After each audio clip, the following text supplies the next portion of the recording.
నీ అబ్బా నీకు సిగ్గు శరం ఉన్నదా?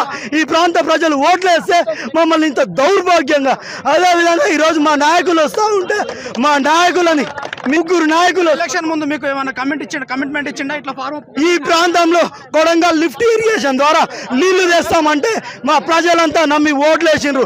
ఈ దుర్మార్గుడు లిఫ్ట్ ఇరిగేషన్ ద్వారా నీళ్ళే తెస్తే ఎందుకు ఈ రోజు ఈ ఫార్మా కంపెనీలు తెస్తున్నాడు? నువ్వు లిఫ్ట్ ఇరిగేషన్ ద్వారా నీళ్లు తెస్తా అన్నావు కదా, నీళ్లు తెచ్చి ఇయ్యనికే శాతగాని నీవు ఈరోజు ఇట్లా చేస్తా ఉన్నావు.